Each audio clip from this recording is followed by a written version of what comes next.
A Polícia Federal prendeu nesta quinta-feira 16 o ex-presidente do BRB, o Banco de Brasília, Paulo Henrique Costa, na quarta fase da Operação Compliance Zero. Mensagens interceptadas revelam que Henrique Costa recebeu 146 bilhões e 500 mil reais em imóveis de luxo, como propina, papai, para facilitar negócios de 12 bilhões e 200 milhões de reais sem lastro com o Banco Master, de Daniel Vorcaro. As conversas mostram o ex-gestor cobrando propriedades, combinando visitas com a esposa e ajustando detalhes do deal, do negócio, com Daniel Vorcaro.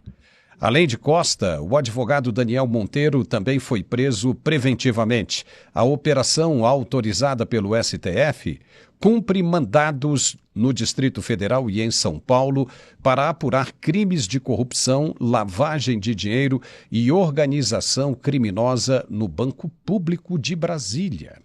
Documentos revelam que o Banco BRB renunciou ao direito de exigir que o Banco Master recomprasse carteiras de crédito consideradas podres. A decisão de abrir mão da recompra visava preservar a liquidez do parceiro para facilitar a compra do Master pelo BRB, uma transação que acabou sendo barrada pelo Banco Central. Paulo Henrique Costa foi preso justamente sob a suspeita de que a aprovação dessas operações foi condicionada ao recebimento de propina.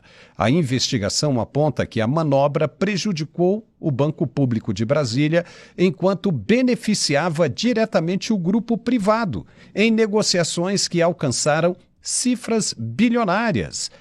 Quem autorizou no STF essas buscas e apreensões e a prisão foi o relator do processo, o ministro André Mendonça. Poxa vida! Vamos conversar sobre isso com os nossos aqui analistas, professor Marcos Pisolato e também professor Carlos Dias. Sejam os dois muito bem-vindos. Eu quero começar com o Pisolato. Pisolato, veja você, como os caras fazem, é maravilhoso isso, do ponto de vista deles. O cara recebendo uma propina de mais de 146 milhões de reais em imóveis.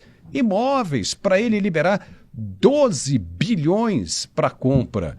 Aonde nós chegamos, Pisolato? Seja bem-vindo. Obrigado, Paulo. Saudações à nossa audiência. Abraço ao Carlos. Prazer dividir sempre a bancada contigo, Carlos. Quando essa história toda começou, Paulo, nós já havíamos anunciado que essa fumaça ia acabar revelando um incêndio gigantesco. Essa é a nossa matriosca invertida. A cada camada dessa boneca que a gente tira, ao invés de ficar menor, ela fica maior. O que demonstra, de fato, que a corrupção, ainda mais em governos que são tanto quanto lenientes a esse tipo de política, vamos chamar assim, por falta de um adjetivo mais sutil, digamos. É, de fato, uma infestação, é uma praga, uma epidemia que se estendeu para todas as instituições brasileiras. A gente vem insistindo nisso há muito tempo. Não há nenhuma esfera, nenhuma instituição que não haja alguém comprometido. Esse caso do BRB é obviamente a custo grave dos seus correntistas, essa compra ridícula desses títulos podres que com certeza o Paulo Henrique Costa muito bem o sabia, se não sabia ingerência e incompetência, comprar um título com a menor chance de pagamento possível e aí receber aí 146 milhões de reais em imóveis. Está muito claro para mim, a mim parece muito claramente que isso aí se trata de fato de uma facilitação. Usa o dinheiro público do banco, depois compromete inclusive o próprio Ibanez, que está aí tentando se lançar ao Senado.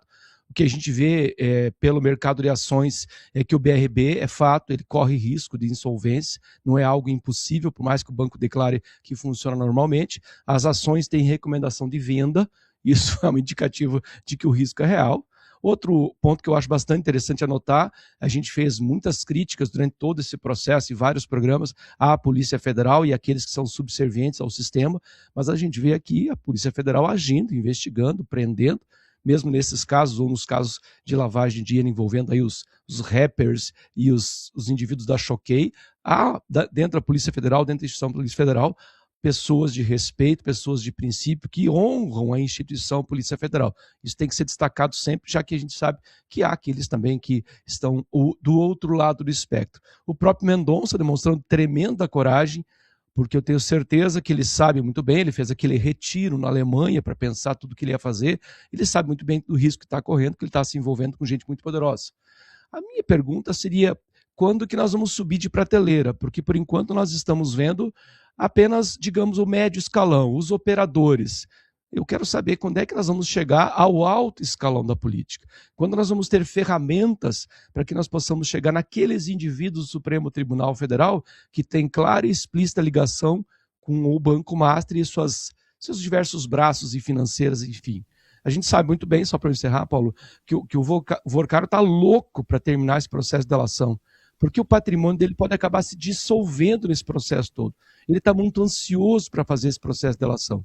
Uma vez feito, mais coisas aparecerão. O que faremos com os nomes que aparecerão? Como levar esses nomes para a Polícia Federal? Como encarcerá-los? Como foi encarcerado agora o Paulo Costa?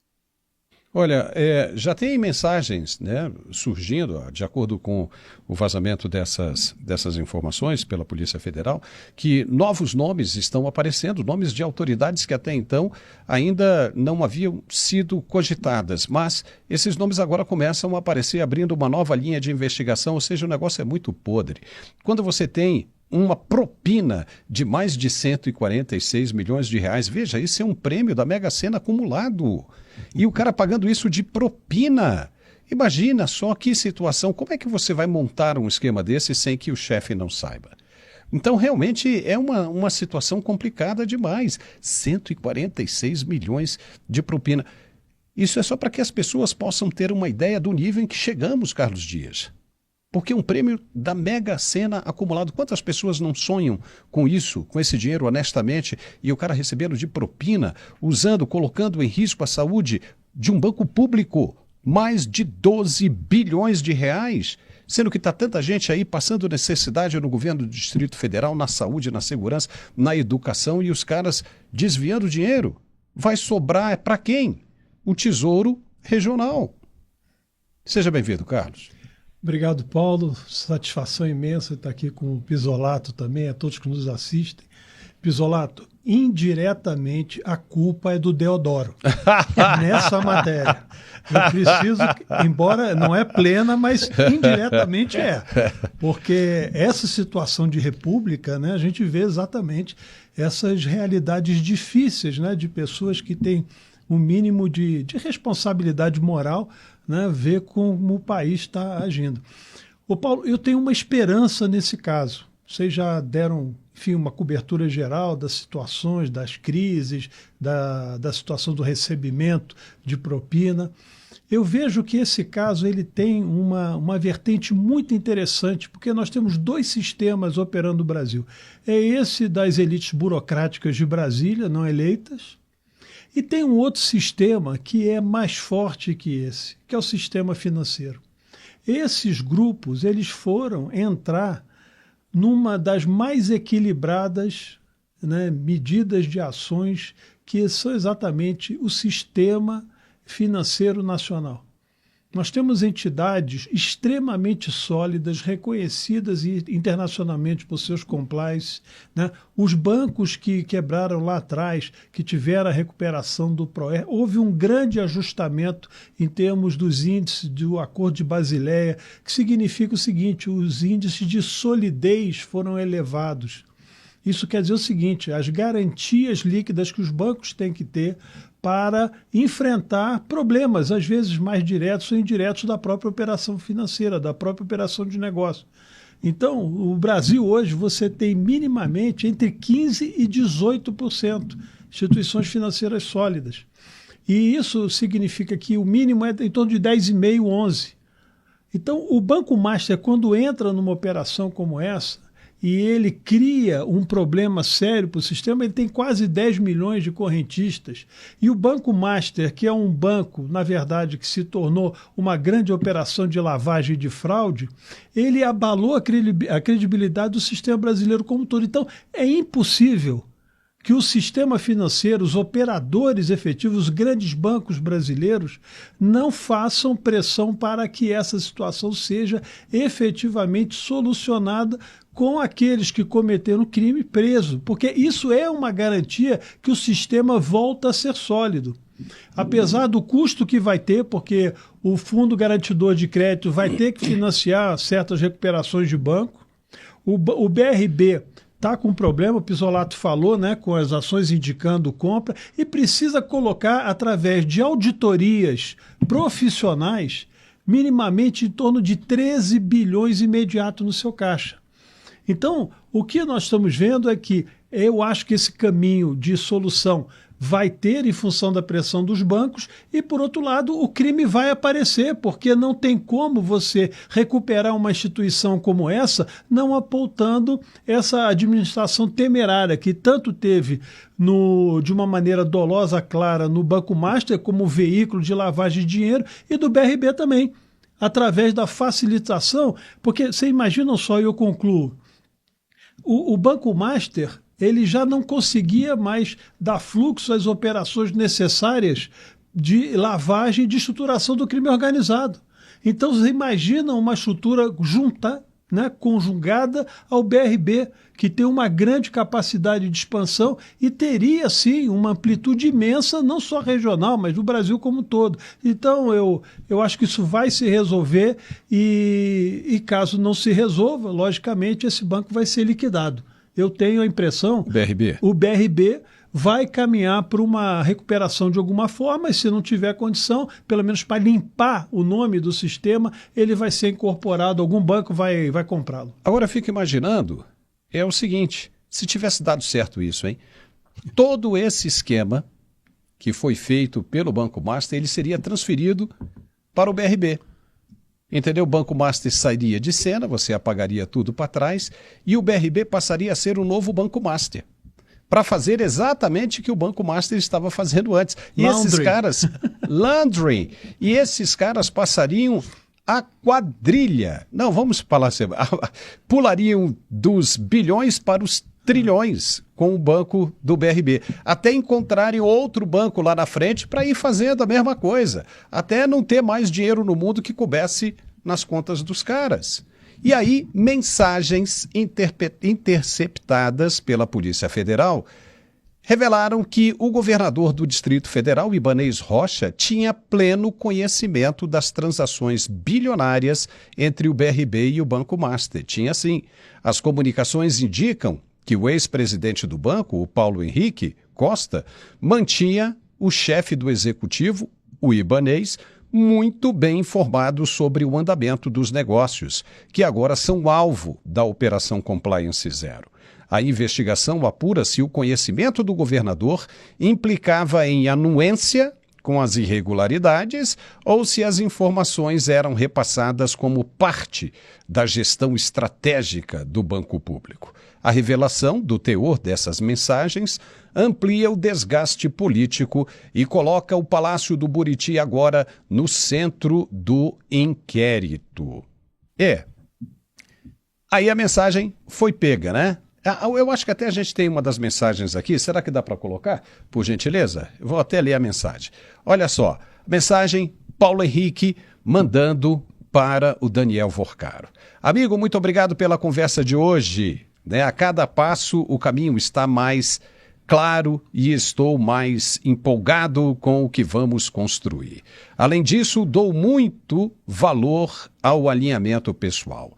E acho que estamos bem alinhados em relação ao trabalho, visão de mundo e perfil. Estou trabalhando para lançar a operação amanhã ou no mais tardar na segunda-feira. O governador, e aí ele fala do Ibanez Rocha, me pediu que preparasse um material para a argumentação dele, porque vamos receber críticas. Pisolato, então com base nisso aí, o cara já está sabendo, né? Ou seja, ele já sabia do que ia acontecer. Nessa mensagem, pelo menos, né, para a Polícia Federal, ficou claro que ele sabia de tudo, né?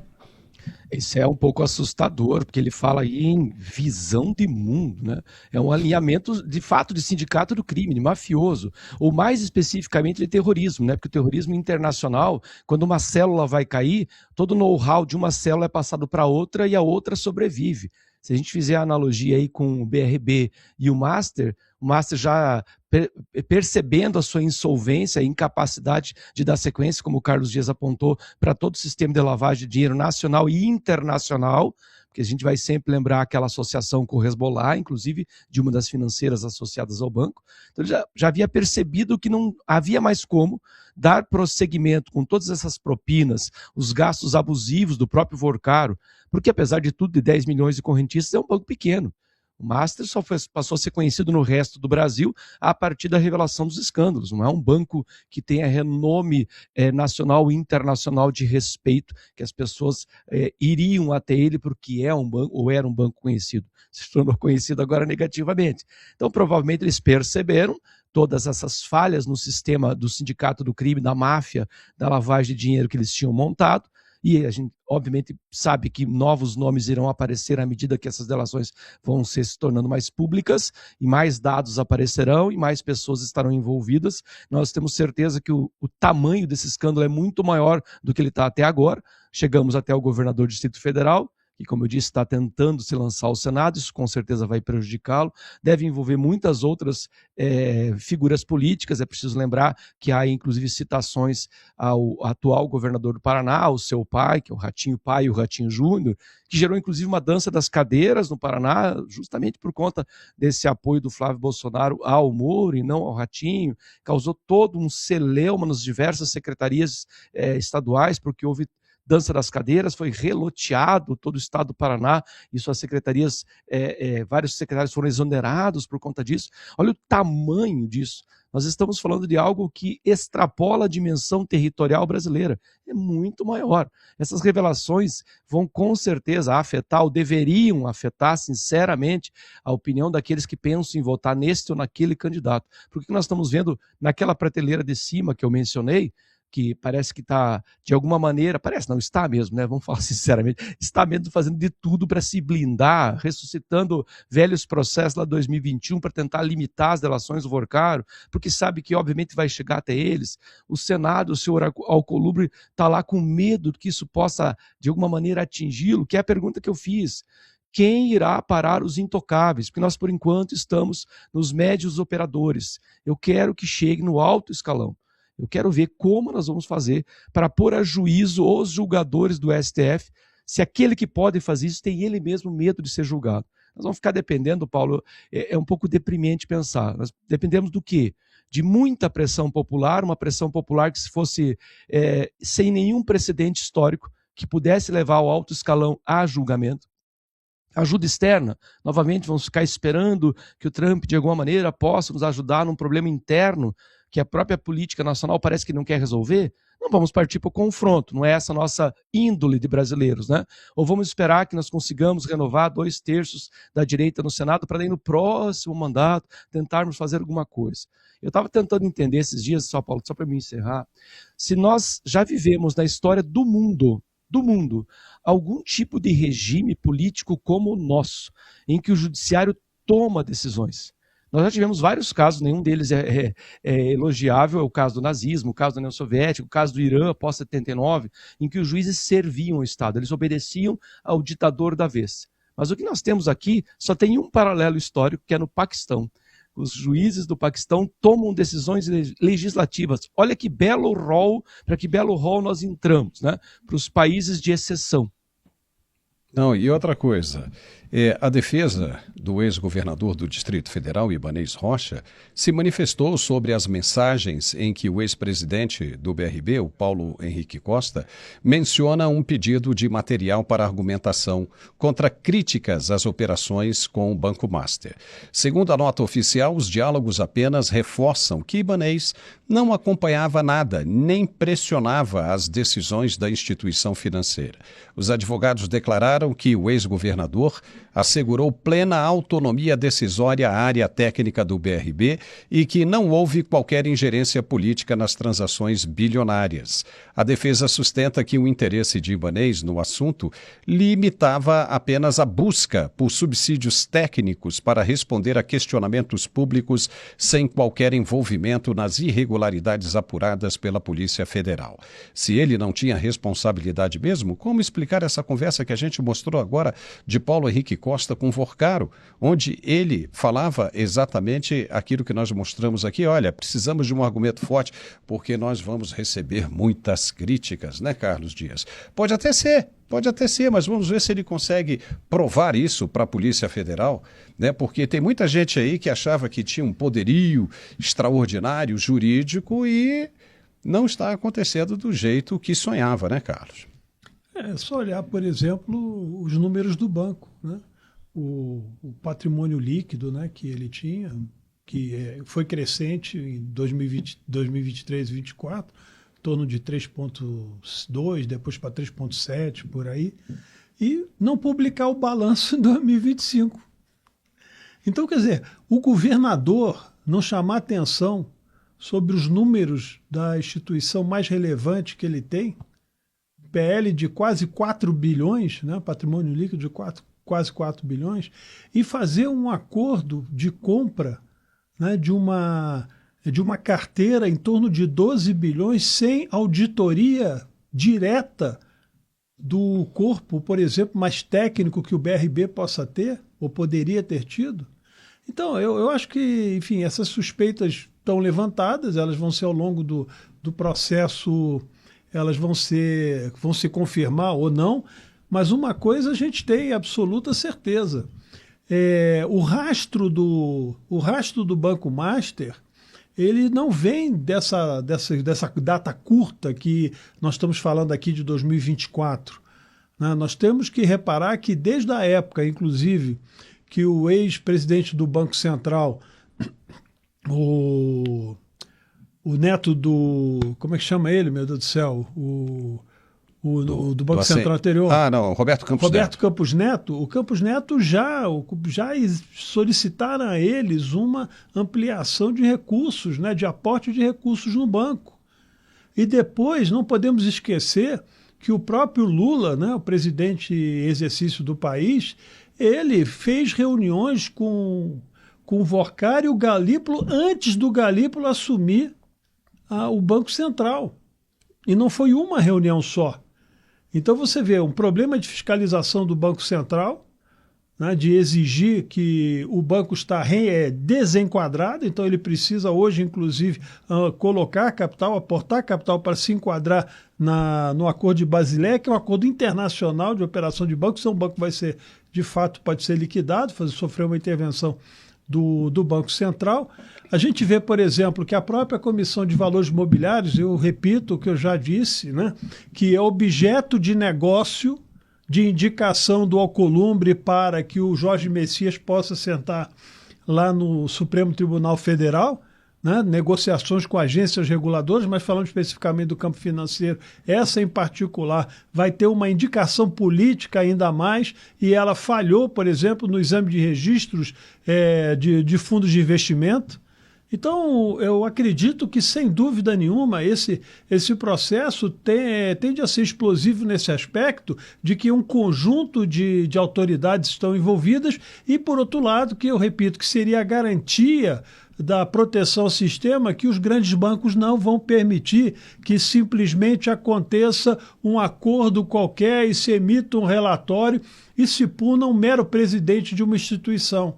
Isso não está vinculado a um mero presidente de instituição, né? Isso aí a gente vê muito bem que a coisa é muito mais grave, é um sistema de lavagem de dinheiro, colocar o sistema financeiro do país, a poupança do povo brasileiro em risco, porque o sistema é onde trafega, logicamente, os recursos, aplicações e poupança. Você imagina se, por exemplo, acontecer alguma coisa grave e que haja uma crise de liquidez nesse sistema. É o cidadão comum que vai pagar.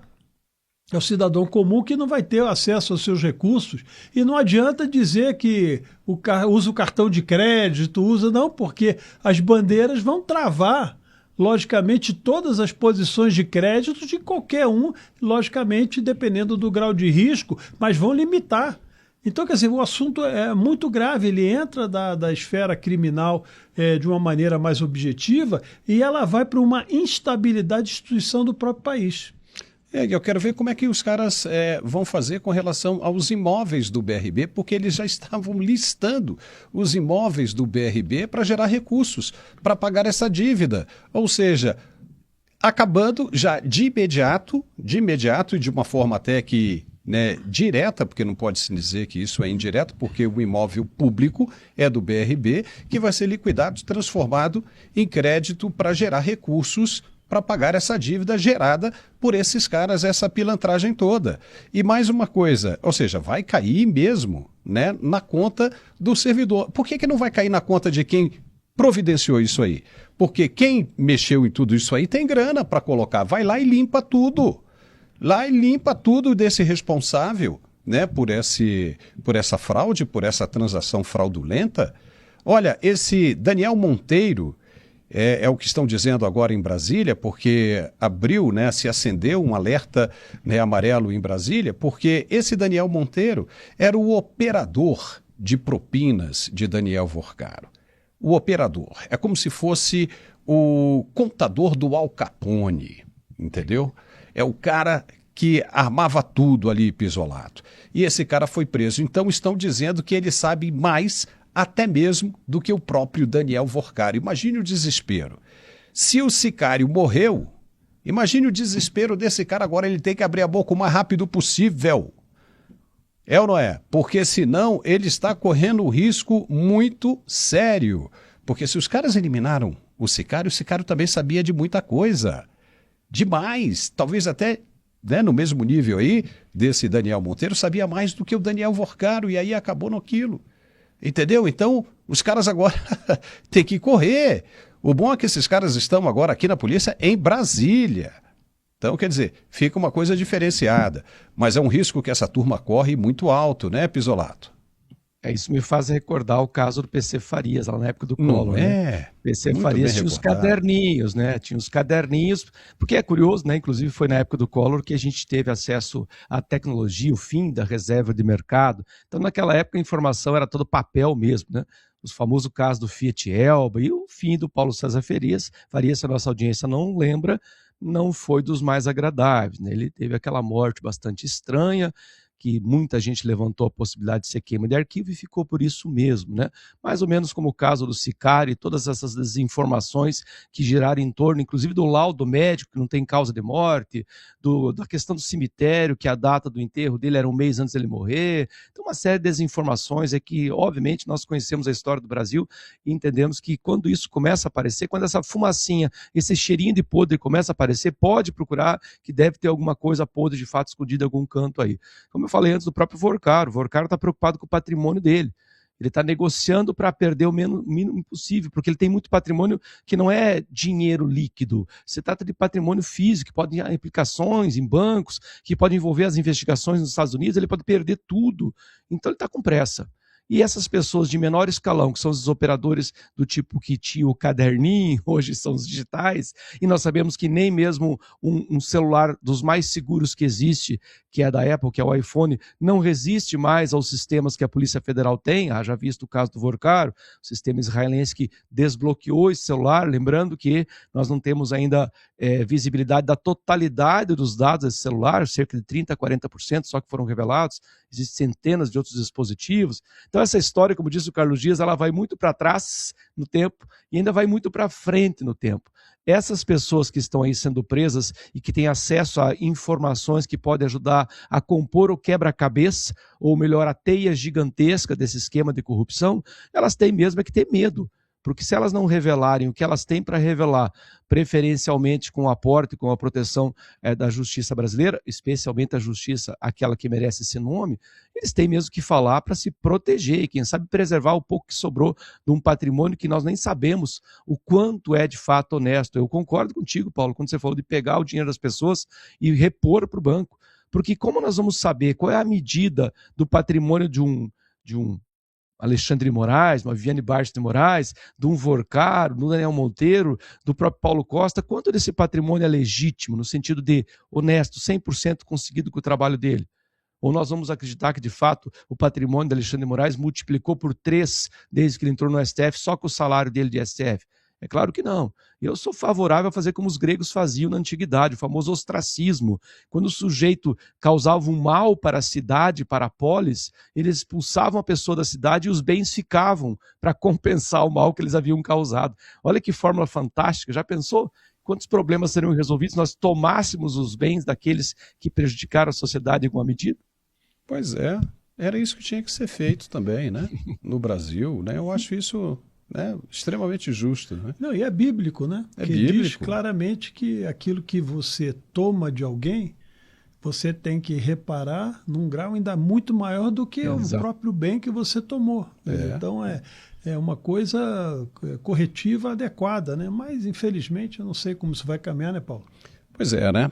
Pois é, e daqui a pouquinho a gente vai falar de outra coisa aqui interessante, mas seguimos em frente, né? O presidente Lula intensificou as críticas ao presidente dos Estados Unidos, Donald Trump, em declarações que misturam soberania nacional e estratégia política. O cara tá doidão. Lula afirmou que Trump não tem o direito de ameaçar países, né? Se referindo ao Irã, à Venezuela, e classificou a postura de Washington como um jogo errado, especialmente no que diz respeito a sanções econômicas e interferências em outras nações. Em um momento que analistas interpretam como uma tentativa desesperada de polarizar o cenário internacional para ganhar tração interna. Lula chegou a declarar que uma eventual interferência de Trump nas eleições brasileiras de outubro agora o ajudaria muito eleitoralmente. Ele acha que uma briga com Trump, ele vai ganhar as eleições, né? Porque vai ficar falando um monte de bobagem. Ao se posicionar como defensor da democracia e do sul global contra o que chamou de postura de imperador do republicano, o petista busca agora consolidar a sua base e isolar adversários ligados ao trumpismo no Brasil. O jornalista Paulo Figueiredo e Eduardo Bolsonaro rebateram diretamente dos Estados Unidos as declarações do presidente brasileiro e fizeram novas revelações em relação à soltura de Alexandre Ramagem, ocorrida nesta quinta-feira nos Estados Unidos. Veja o que eles disseram.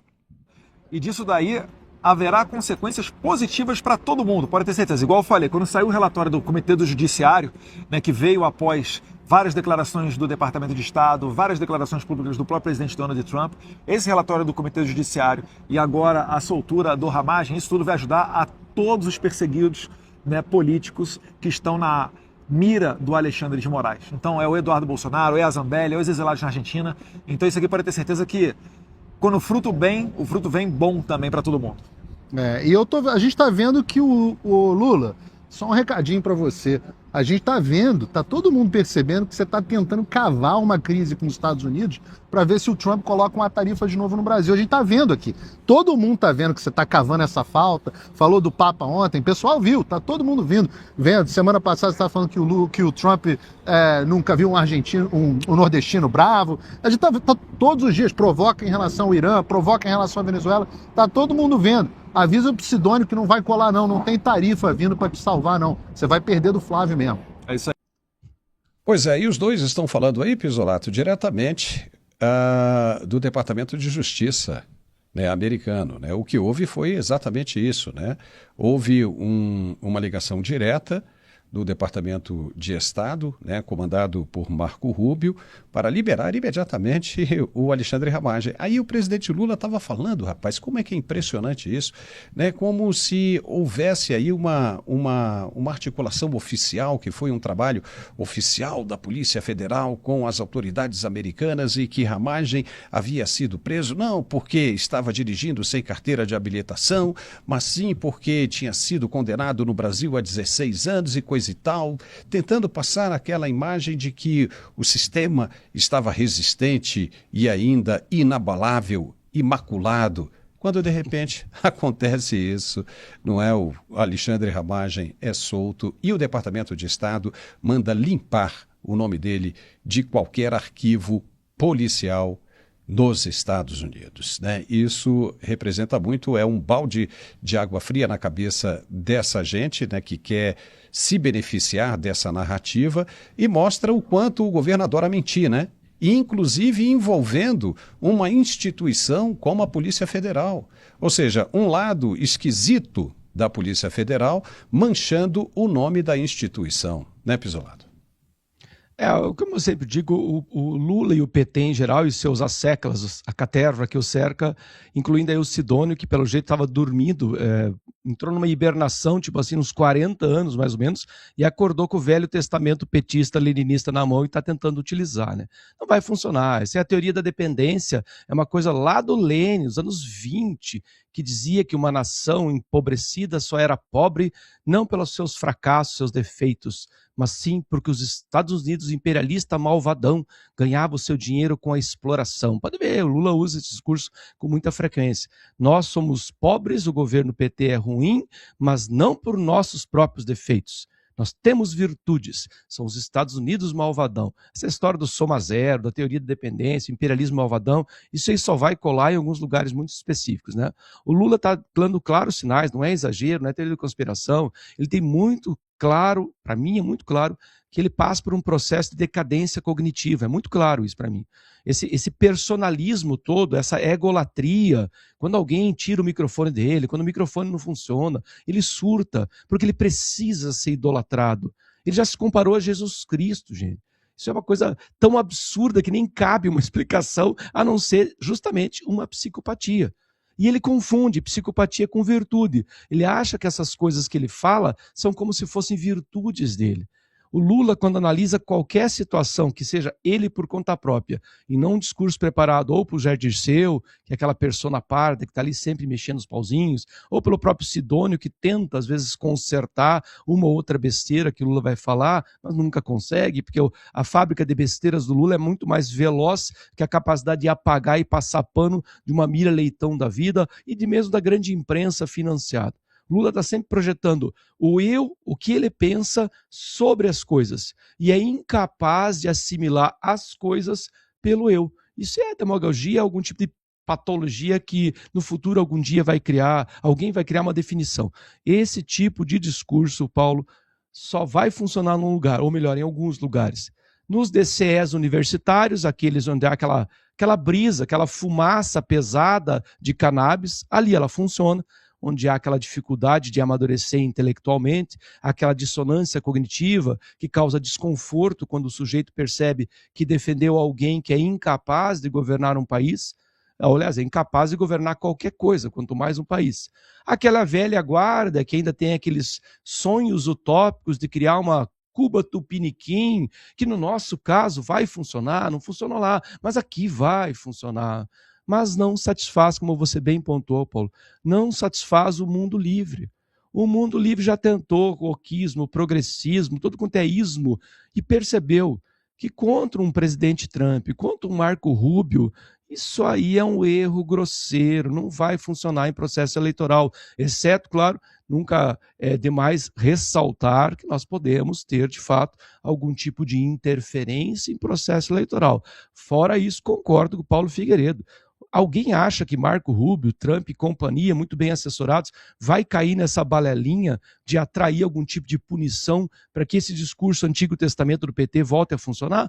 Não vai, eles não vão cair nisso. Só que nós temos sempre que deixar em reservado esse pequeno probleminha, como nós vemos aí no caso já do processo do inquérito que o Moraes abriu contra o Flávio Bolsonaro por uma questão que é perfeitamente legal a um parlamentar, artigo 53 da Constituição. Então nós temos que deixar sempre isso aí de lado. Mas fora essa questão do jogo das 4 linhas com o juiz jogando com o cor de um time, a chance de o Lula ganhar a eleição com esse tipo de discurso é nenhuma. Nenhuma, e não vai ganhar, né? Porque as novas pesquisas já mostram Flávio Bolsonaro com mais de 6 pontos acima, ou seja, já saiu até da margem de erro no segundo turno à frente do atual presidente Lula. O que é preocupante, viu, Carlos Dias, é o que nós vimos esses dias. né, o presidente Lula dizendo que não ia permitir que fascistas governassem o país. O que ele quer dizer com isso? Vai renunciar. Ele vai renunciar e não vai... só pode ser. Acho que é uma Ou então declaração. pode acontecer aquilo que a gente já vem dizendo, os caras criarem, né, uma situação para não deixar rolar umas eleições em outubro. Mas eu acho que isso vai ser o maior tiro no pé. Isso não vai acontecer porque aí sim ele vai ver B2, vai ver Força Delta, todo mundo chegando por aí. É ou não é? Olha, eu queria discutir um pouco o que o Lula entende por soberania. Recentemente, o exército brasileiro foi atacado na fronteira por narcotraficantes da Colômbia. Não temos uma força estruturada, não temos capacidade militar, nós não temos capacidade financeira e nós não temos recursos de reserva internacionais para fazer frente aos problemas geopolíticos que estão sendo cada vez mais, eu diria que, movediços, né, no mundo. Então, o Trump não precisa colocar tarifa nenhuma, a tarifa é o próprio governo. O peso que se tem de destruição econômica interna no país já é isso. E a defesa, por exemplo, de um Estado terrorista cujo objetivo central é aniquilar Israel, é destruir Israel através de uma bomba atômica, e ele dizer que isso, não, uma civilização organizada minimamente, né, no caso com valores, não proteger essa nação vítima permanente de terroristas. Então, eu acho que a questão não é nem assim de problemas mentais, mas é de alma, é até mais grave, Então, o Brasil não tem soberania nenhuma. A nossa Amazônia é dominada pela China e pelas ONGs. Então, o país tem um alto grau de exportação de dependência para a China, chega a quase 40%. O nosso setor industrial cada vez mais em queda, não se atualiza, não tem capacidade de crescimento, nossa mão de obra extremamente despreparada, 54 milhões que não podem trabalhar, que estão no Bolsa Família. E outros tantos, quase 40 milhões de pessoas estão à procura de emprego ou estão com subemprego. Então, quer dizer, o que essa gente produziu para o país de soberania? Soberania é um mercado interno sólido. Lula, os Estados Unidos sobrevivem, o PIB dos Estados Unidos sobrevive com 70% produzido internamente nos Estados Unidos e deve aumentar em função desse repatriamento, dessa reindustrialização produzida que está sendo retirada da China como uma plataforma de fornecimento mundial. É uma boa luta de se ver.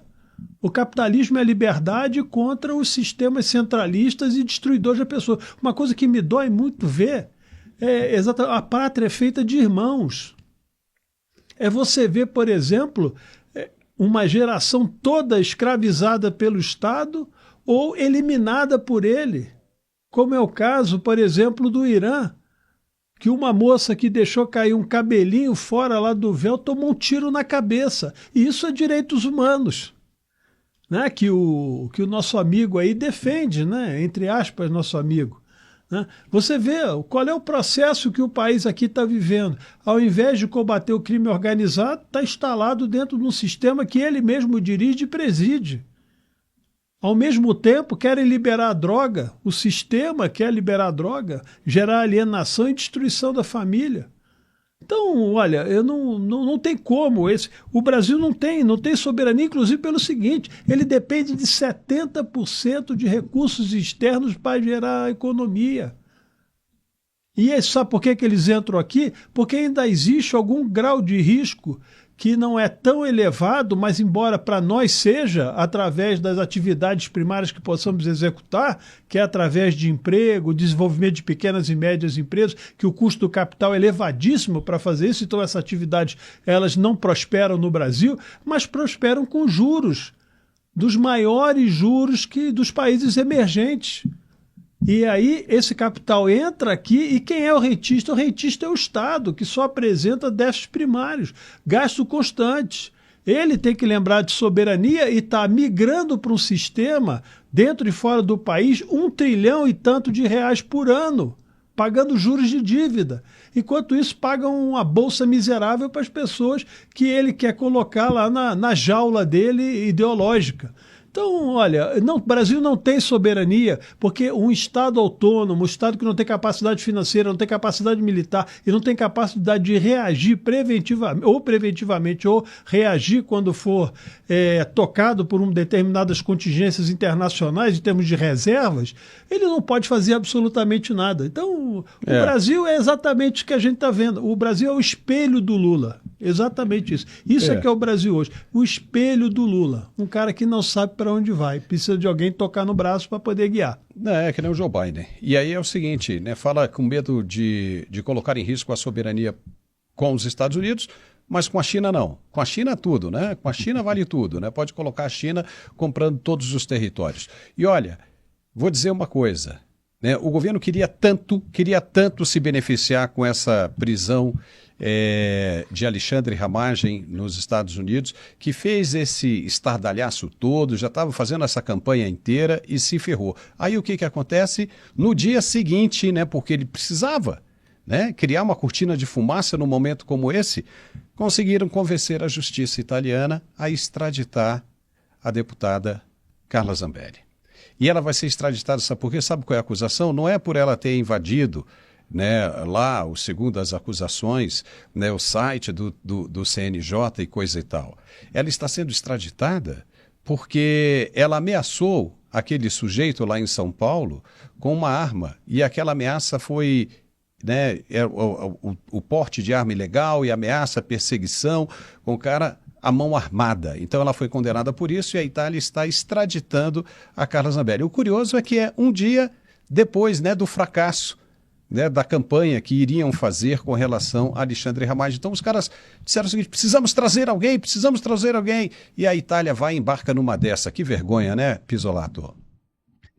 Eu ainda tenho esperanças, tá, Paulo? Eu estava lendo uma entrevista de um dos advogados, que tem alguns advogados italianos, uns brasileiros que estão atuando, e de fato a primeiro pedido de extradição foi debatido, foi praticamente ignorado na Itália, porque aquela questão da hackeagem, para a gente simplificar, esse crime não está previsto na Itália, não existe esse tipo de crime lá, de você se associar a um hacker e que prova que não houve, enfim, acabaram achando esse de porte de arma de fogo e a perseguição ao indivíduo em São Paulo, e por conta disso ela seria extraditada. Mas o advogado falou que há algumas esperanças, porque ainda se pode de alguma maneira recorrer, não mais às provas, então não há mais discussão com relação às provas, mas há discussão, a revisão da própria decisão desses primeiros juízes aí, desses segundos juízes, na verdade, porque já é segundo julgamento, né? Então existe ainda uma possibilidade, eu sou um tanto quanto esperançoso, porque nós sabemos da influência do Trump, não no caso do sistema judiciário americano, mas pode haver algum tipo de retardo, porque lá ela está presa, uma das alegações do advogado é isso, ela está numa prisão feminina, uma prisão especial, em separado, para estrangeiros, aqui no Brasil ela vai cair num sistema tremendamente inseguro e perigoso, pode sim, de fato, a vida dela vir a correr risco, lembrando que ela tem dupla cidadania, ela é uma cidadã italiana, então eu ainda acredito que de alguma maneira nós possamos ver, quem sabe, é mais uma torcida minha do que uma esperança concreta. Eu espero que a justiça italiana ou que os pauzinhos possam ser mexidos de alguma maneira para que ela não venha para cá, porque se ela vier para cá, aí com certeza ela irá sofrer tanto quanto os outros presos estão sofrendo. Eu espero que isso não aconteça, Paulo. Pois é, né? Isso é uma situação esquisita, né? Da justiça italiana, né, em deportar os seus nacionais, né, significa o quê? Vale a pena aí, né, os cidadãos italianos que vivem fora da Itália pensar, né, bem com relação a esse tipo de situação, porque está na cara aí que há uma perseguição política, mas existe uma narrativa forte de que a moça cometeu crime ali, realmente ela sacou da arma e foi, mas já tem gente dizendo que naquela ocasião ela estava em legítima defesa porque o sujeito era um grande sujeito e que queria realmente agredi-la. Mas o que importa agora é o seguinte, essa manobra, a Itália tem negociações fortes com o Brasil, tem interesses com o Brasil e não quer se indispor com as autoridades brasileiras. A previsão era de que se esperasse até a resolução das eleições para ver como é que ficaria, como é que se tocaria isso com o próximo governo. Mas agora, diante dessa soltura de Alexandre Ramagem, agora vem esse tipo de coisa. Pode ser pode ser que lá pelos Estados Unidos, conversando com a primeira-ministra lá, a Giorgia Meloni, né, o governo Trump possa reverter essa situação, viu, Carlos? Olha, eu fico impressionado com as coisas assim que são muito simples de você observar. Por exemplo, ela era uma deputada federal. Perfeito. Ela sacou a arma. Ela usou a arma. Ela intimidou alguém. Pode ter intimidado com a arma, mas ela estava agindo, segundo ela, legítima defesa. Perfeito? Inclusive estava com a criança, acho que com um filho menor, alguma coisa assim. Dizer que ela não tinha porte de arma, todo deputado federal tem porte de arma. Então não tem essa história de que não pode portar arma, pode portar arma. E, ao mesmo tempo, o que seria adequado? Ela ser tratada no ambiente da Casa Legislativa. Então, é uma coisa muito estranha essa situação. Eu não sei o que está acontecendo com o mundo, eu queria saber quando o direito vai se encontrar com a justiça. A justiça está esperando, né? Justiça no sentido, né, com J maiúsculo, né? Aquilo que de fazer verdadeiramente o bem, o adequado, o certo, o correto, o esperado, né? O direito virou um conjunto de caminhos estranhos para se atingir objetivos que não são nada nobres. A Itália não pode se esquecer que o Cesare Battisti estava aqui, protegido no Brasil, por este governo que está pedindo a extradição. E que negou a extradição do Battisti, que teve um ex-ministro do Supremo, que foi advogado do próprio terrorista, jurando de pé juntos que achava que ele era inocente. Então, quer dizer, são coisas estranhas, né? Eu admito que todo mundo tenha direito de defesa, só não admito que aquele que defende não conheça o limite daquilo que vira cumplicidade e daquilo que é direito de defesa. Essa é a realidade que nós vivemos no Brasil. É um clima de vingança. Você vê o caso do 8 de janeiro, a mesma coisa. Queriam punir o presidente e colocam 2.000 pessoas no cárcere e julgamento a rodo como tribunal de exceção. E absolutamente nada acontece. Não tem uma sanção internacional, não tem a OAB para falar, uma Câmara e um Senado fraco em termos não só de argumentação, mas de atividade mesmo, de pressão sobre a classe política do país. Por que não paralisaram as votações? Por que votaram o orçamento? Por que votaram, por exemplo, a ampliação da capacidade de gasto e tiraram do arcabouço fiscal e colocaram condições de receita extraordinárias que poderiam ser gastas ou estavam fora, por exemplo, do próprio controle do arcabouço fiscal, como se a despesa não existisse, como se o dinheiro saindo, né, ali do controle do arcabouço, ele fosse não ser um dinheiro, ele passa a ser alguma coisa etérea.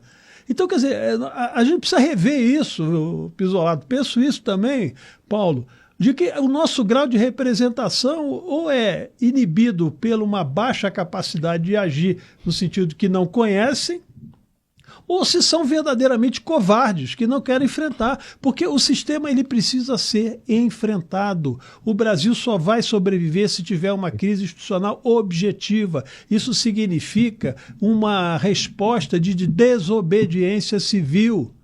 Não tem outra saída. Né? Você tem um conjunto de empresários que estão aí destruídos com questão de recuperação judicial, recuperação extrajudicial, pagando juros, rolando dívida, comprometendo patrimônio. Para quê? Para você botar no do presidente do banco BRB, para você trabalhar com o Vorcaro, entendeu? Então, eu acho o seguinte, ou o Brasil diz assim, olha, eu não quero mais isso, ou então nós vamos caminhar exatamente para essa estrutura de tutela plena, né, que eles estão fazendo entre o sistema para controlar o país como um todo. Já chegamos nessa situação complicada, porque, veja você, quando as investigações chegam nas mais altas autoridades do país, elas vão tentar de tudo barrar. E se elas conseguirem barrar, aí que elas vão crescer. Vão crescer cada vez mais e vão cada vez mais melhorar os seus esquemas de irregularidades. Concorda comigo? É a história daquela barata. Se você chega com inseticida e não mata, ela fica mais forte ainda. Aquele inseticida já não funciona mais para ela. e nem para as filhas dela. Então, é o que vai acontecer. Chegamos no momento agora que é o tudo ou nada. Não há mais como ter negociação, como esperar. Você quer uma outra informação que acaba de chegar? Né, estão dizendo aqui em Brasília, né, que o ex-governador Ibanez vazou às pressas, se mandou numa viagem aí sem explicação, desapareceu. E estão dizendo que ele sumiu porque ficou com medo de ser vítima da Operação Compliance Zero. Porque depois que pegaram agora o Paulo Henrique vai abrir tudo, né? Aí o cara vazou. E o cara ainda quer ser senador. Ele quer ser senador, Pisolato. Ou é por Brasília ou pelo Piauí, que é o estado natural dele. Entendeu? Imagine você se o cara vem como senador. Como é que vão conseguir isso? Aí desapareceu. Já vazou. Isso está ficando muito interessante, cara. Está ficando muito bonito, porque o Brasil inteiro está vendo tudo isso que está acontecendo. Não dá mais. Aí nós vimos ontem essa briga toda do ministro Gilmar Mendes, claramente desesperado. Claramente desesperado. A situação dos caras agora, né, chegou no ápice, ou seja, nós estamos agora, né, numa fronteira, ou seja, no borderline, não dá mais. Ou vai ou racha. Ou o Brasil se lasca de vez... Entendeu? De vez, sem solução para nunca mais, cada um agora baixar a cabeça e se mandar do país, porque não vai mais, né, ser interessante viver no país. Aqueles que puderem que se mandem, porque o país hoje já está chato, nojento viver hoje no país com esses caras, ainda mais com os apoiadores, ainda tem gente, os caras conseguem encontrar pessoas que apoiam eles. Apoiam eles. Você tem alguma dúvida de que o Ibanez, se voltar, se aparecer por aí e pedir voto, tem gente que vota nele? Você acredita nisso? Brasília já deu esse exemplo algumas vezes, não deu? Não é? Pois é, os caras já estão vindo com o Arruda, né, que é outro de Brasília também, né, que, né, foi acusado de tantas irregularidades, caiu em inelegibilidade. Já estão dizendo que o Arruda volta...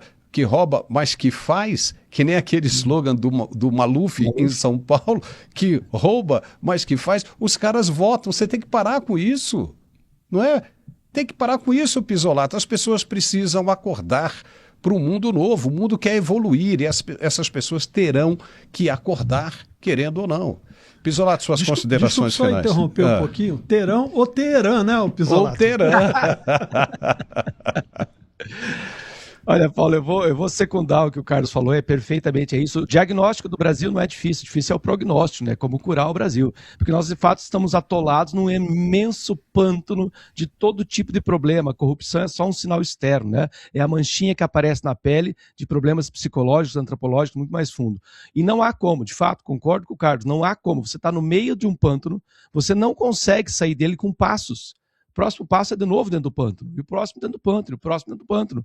A gente precisa sair disso com um salto enorme para fora desse borderline que o Paulo mencionou. A gente tem que ir para fora desse tipo de política que transformou o Estado numa meretriz. E não há alternativa, concordo de novo com o Carlos, a não ser a nossa desobediência civil. A gente, de fato, tem que achar uma maneira de criar uma comoção nacional. E aí a gente lembra do 8 de janeiro, tudo aquilo foi feito para colocar uma guilhotina em praça pública. Aquelas condenações completamente ilegais estão ali para mostrar para os outros brasileiros o que acontece quando você questiona os todos poderosos do Estado. Mas já que eu mencionei guilhotina, sempre é bom lembrar, né, que as mesmas pessoas que criaram a guilhotina, o próprio criador da guilhotina, o Dr. Guilhotin, morreu na guilhotina. É isso aí. Obrigado, Pisolato. E sabe o que a gente fica triste, viu, Carlos, antes das suas despedidas aqui? É que os caras estão fazendo, né, uma pressão gigantesca em cima das plataformas para que essas informações e programas como esse não cheguem até as pessoas. Então vale a pena, se você que nos assiste, né, que você procure, não espere chegar. Não adianta dar o sininho que não vai chegar. Então, se eles estão falando de algoritmo, vá lá, dá o like, pega você mesmo e compartilha. Entendeu? Compartilhe ou compartilha. Mande aí para um conhecido seu, né, na sua lista, né, de transmissão de mensagem. Manda para todo mundo. Porque os caras estão fazendo isso, eles querem sufocar, porque senão daqui a pouquinho nós vamos ter 0 visualização. Eles vão tirando, é impressionante, isso tem acontecido todos os dias e está acontecendo com muita gente. Aí quando essas pessoas começam a brigar, aí eles soltam um pouco aqui, um pouco acolá, então vale a pena você prestar bem atenção nisso aí e ajudar a gente, né, Carlos? Suas despedidas. Bom, Paulo, obrigado aí por essa oportunidade de estar com o professor Pisolato aí novamente, uma alegria imensa dividir a bancada com ele, com todos também que nos assistem, né? E só uma palavra, assim, logicamente, de otimismo, né? Porque a nossa esperança não está nessa realidade. A nossa esperança está naquilo que nós temos potência e força para fazer, que vem da graça de Deus.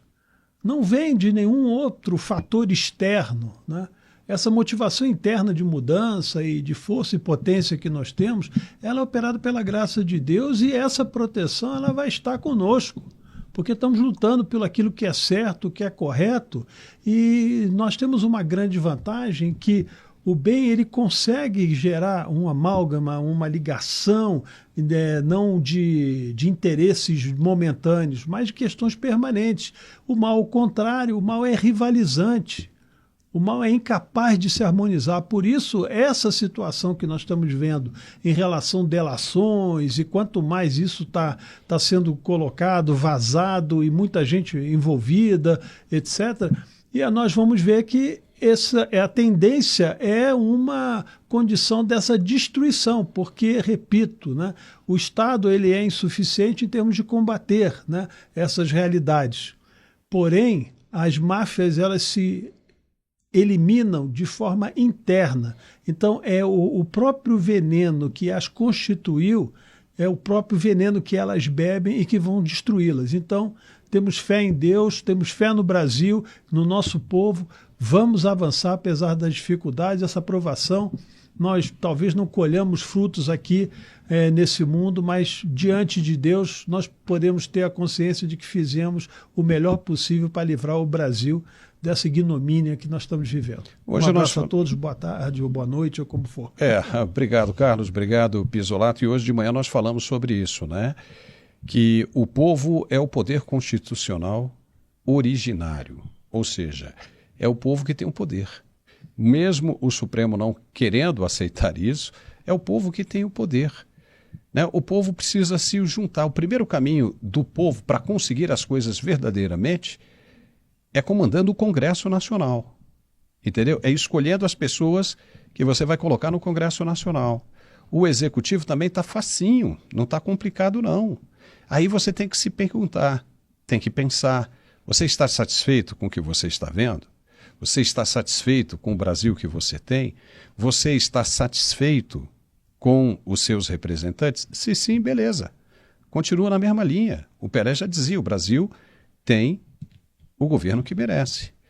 Olha, eu, sinceramente, e nós aqui todos, uma opinião nossa, não estamos. Não estamos. E vamos pedir mudança. Nós vamos esquecer o velho e vamos investir no novo. Esqueça todo mundo.